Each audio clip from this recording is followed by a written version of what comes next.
Good morning, everybody. Perth Debrief just to come. Plenty of good questions, very interesting, challenging some of them, but I will reply.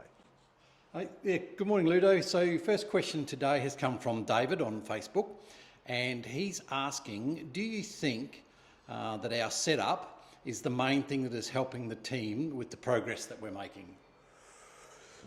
Yes, probably the setup, understanding what the driver wants out of the car and the new tire, that soft 25, that we haven't had too many runs.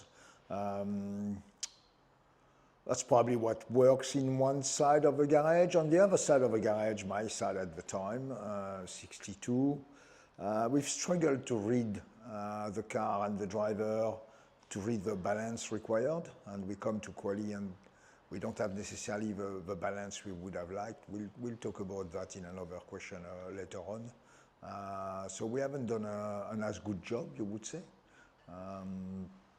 But yes, it seems that we are slowly migrating our setup towards an area where the numbers that it produced and the pleasure, the performance extracted from the car from Jimmy seems to be good. So yeah, that's probably setup work between the engineers and Jimmy.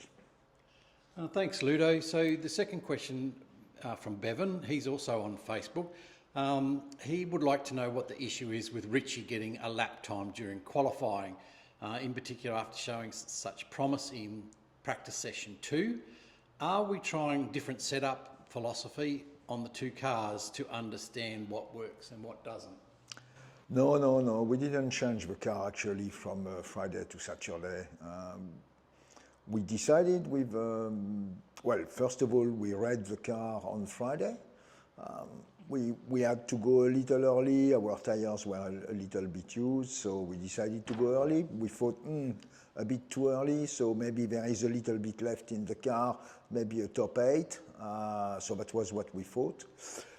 Discussing with Richie, we thought that, we had probably a tiny bit of an oversteer on Friday, but we didn't think we wanted on a cooler track to push towards understeer, which the cooler track was going to be Saturday morning, first thing in the morning at 9:30, 9:45, it's pretty cold. But unfortunately, the track was probably balanced to oversteer, so we never had a chance really to use all the potential of the front end. The rear was stepping out too much. So that's the answer for Richie not achieving the potential we thought he had on Friday. As I said, 2 elements. One, we may have misread what was Friday performance, and the second thing is we didn't adjust enough. Well, we thought we were going to get some understeer, and unfortunately we coped some oversteer. And during 2 sessions, it's nearly impossible to adjust that sort of element. It's another thing that I have suffered myself with Richie. I can't always read what his needs are, and that means that I don't necessarily set the car for the next session that he needs. So yeah, we are underperforming. There is no discussion about that. Thanks, Ludo. Stephen on Facebook, he's asking, do you think Jimmy drove too aggressively on Sunday? Yes, he did, and it's good because if the pass on Cam Waters, 4 laps to go or 5 laps to go works, he's probably P3 on that race. So at some stage, we are always going to be very good at judging the driving standard and the quality of the drive by the result. That happened only at the end of the race, so it's easy. We can always rewind. I think that pass was on, so on Cam's.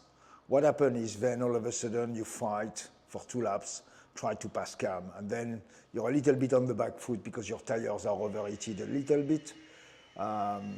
He probably defended too hard that passed at turn 1, turn 2. That was probably the time to decide, okay, that's what I've got, you know. But even if we've got nothing to show for it, as points and results, really, there's some positive element in fighting at the top end often. The more we do it, the more driver learn, we learn better how to manage that with them. You know, when you do it once every moon, blue moon, it's difficult to say what to do to the driver, where if we are fighting all the time at the pointy hand, the driver is better at doing it, and we can be the one saying, look, ensure we do this, we do that. So yes, it was too aggressive, but by the same token, it could have pulled off a very good result on the podium, which was probably legitimate in terms of speed. He had some really good speed in Sunday. So yeah, look, missed something there, but there is still some very good learning and a very good race from him and the team, the decision to go a bit deep, etc., etc. There's plenty of positive that we can reuse later on, understanding better the driver, understanding better the fuel load. So I'm pretty happy with what happened there. Okay, Paulio on Facebook also is asking why was Richie's pit stop so slow? So Richie had a slow pit stop, but not so slow on Sunday. But if you want to speak about a slow pit stop, obviously the first pit stop for Jimmy was slow. We are using the churn, which is this 25-liter plastic bottle on top of our shoulder, and we connect it, and then we aim to drop the fuel in 6 seconds. Unfortunately, on that particular stop, I think it took 9 or 10 seconds. So way more than planned.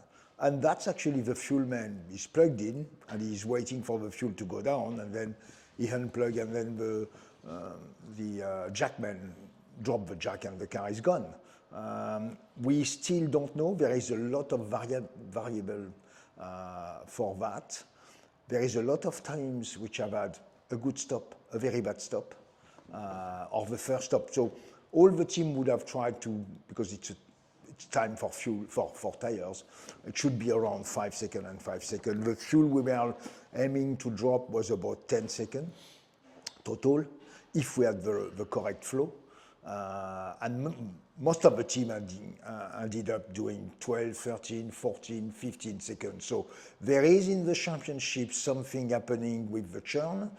Wherever we are not feeling them well, there is something happening, and we try to understand what are the key elements. When we have to drop a lot of fuel, it doesn't seem to work very well. So we'll go back to the base and work on that.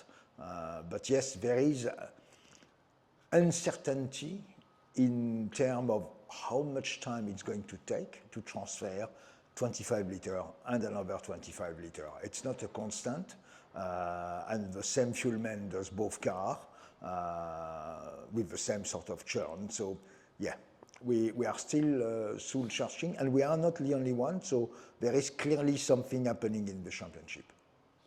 Thanks, Ludo. So these next couple of questions come in from Instagram, and the first one's from Lee, and he's asking, was there ever a consideration to run vastly alternative strategies with 62 in race 16, giving his starting position? Extra long or a really short stint at first, for example? Yeah, so extremely short, probably nobody does it really, because the reward is very little. Long, yes, definitely. We tried to extend, and I thought we were on the long strategy. Unfortunately, when we did the first long strategy, the second stint, he was in traffic a little bit, and it didn't feel very well in terms of pace. So we said, look, let's give him some 4 tires to the end. We had some 4 green sets to put on the car and try to give him a little bit of smile. In hindsight, would we have waited? We would have had a 10-second gain with the safety car. So yes, it would have been great to wait more. However, on the other side, I've got a driver which is complaining on the radio, I've got nothing, so I need to move on. It's always easy to say, oh, we should do long, we should do short. At the end of the day, the driver determine what he can do in the car. If he starts to go too slow, at some stage you're going to have to do something for him. So I think on car 62 we never had, the best strategy is speed. With speed you can you can do a first stop very short and jump people. You can go long and then you're very fast towards the end. So, and you're fast during when everybody has gone and you're on your fresh air. So the biggest strategy in motor racing is called speed. With speed you can make strategy. When you don't have speed, there is very little strategy that gets you out of a dark hole, basically. Thanks, Ludo. The next one's not really a question. It seems to be a statement from Nick, and if you could just reflect on it for us. He's suggesting that Stanaway should have pitted when Mostert did in the first stint. He looked to be severely hung out to dry by not doing so. There's a lot of team stuff to learn here by the looks. Next time, As I said earlier on, the driver has got a fair bearing on what he wants to do, and we are not in a position to tell them what's best for them at this stage. When we know a bit better, when we understand better what they are, who they are, and how they drive these cars, maybe we are able to give Richie a more sort of direct appreciation and direct, you've got to do this, that's going to be better for you. We do believe, between me and Gilly and the other engineer actually, we do believe that long stint for the first stint is the best way, and Richie agree on that. If he's not, in a street fight towards the back, it's a good thing to do. Pitting too early means you're going to put fresh tires on a heavy car. That's never going to last very long. We can see very clearly that the pace of the car just keeps going quicker with low fuel. The wear on the tire keeps getting better with low fuel. So stopping, what does Mostert, and that's what top driver can do and top cars, is extrapolating and exploiting speed. With speed, you can do about every strategy and make them stick. Because I put you in a position on the track where there's nobody, where you're going to be fast on your own and make hay. If you don't have that, it becomes way more difficult. So rather than statement, sometimes there is probably a little bit of understanding, which is not easy. We are 3-4 engineers trying to look at these things within the team, and as I say, it's not a given. The speed of the car is not a given. The speed of the driver is not a given. Some weekend we have got more speed. This weekend we didn't on 62, so it was always going to be difficult, not qualifying well and not having a super speed during the race. So unfortunately, there was no magic strategy to really apply.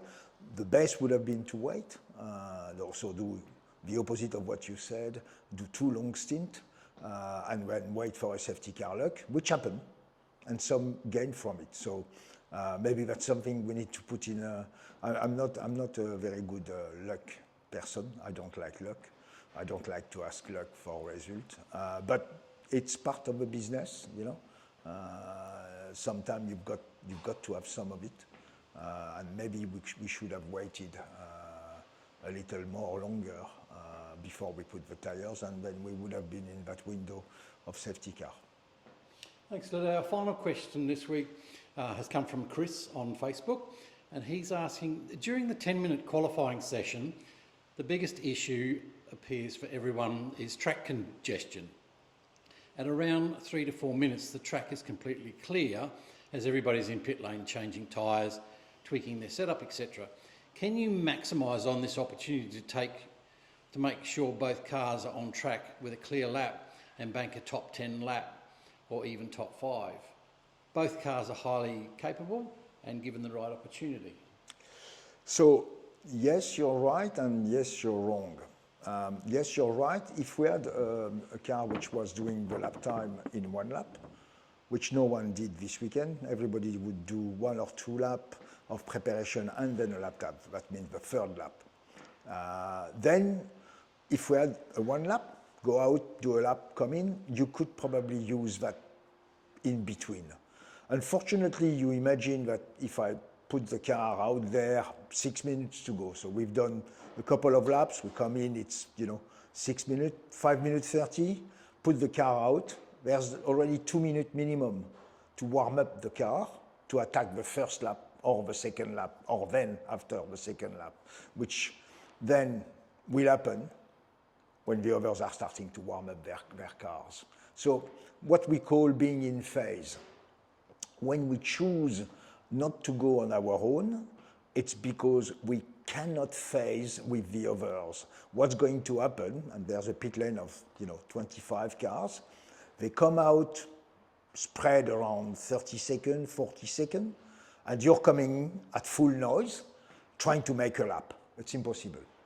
Or very unlikely. Yes, you may be, so you're going to be obstructed. The person which obstructs you is going to be penalized, but the first to be penalized is yourself. So not being in phase with the traffic is worse than being within the traffic, finding a position where you can be happy. We didn't find, we were definitely penalized on Sunday by a couple of incidents on our last run, which should have been good enough for a top 18, ended up a top 19. But again, if I put the car 5 minutes to go and we need another 3 minutes to basically start our flying lap, well, you make the decompte. It means that we are in the middle of warming lap around us, and there's another 20 people trying to warm their tires around. So that doesn't work, unfortunately, on a short track, which doesn't reward a first lap. Completely different to AGP. AGP, you can do that because it's a 2-minute lap. So it's and to be fair, the laps start at turn 14 or 13. So we don't even try to go fast before then. So you can actually go very early, score a lap, come in. Yeah. Sometimes you've got like Simon plane, you've got to put in perspective a slipstream. When you've got 30 cars or 25 cars going around on a 2.4 or 2.6 kilometer track, that means there's a car every 50, 60, 80 meters. And what does that mean? That means you slipstream somebody that slipstream you, which, and goes around. So without the slipstream, you may lose 1.5 10. Well, 1.5 10 when you're top 10, it's basically top 20. So it is not super, it looks simple from the outside. I promise you, we discuss all that. We try to see when we are going to get on track, and the driver, as much as they want sometimes fresh air and be on their own, we can't provide it. And sometimes they are clearly saying, I don't want to be in the middle of the pack trying to do a fast lap and trying to overtake 5 or 6 cars in a 1 lap, because that's not going to happen, unfortunately. So that's us for today. Thank you for all these questions. As I say, I try to answer them, and I'm not trying to hide anything or to protect myself. I've got nothing to protect here. But I'm trying to be honest with you and with myself in telling you why things happen and why they don't happen. And yeah, it's a tricky business. Thank you.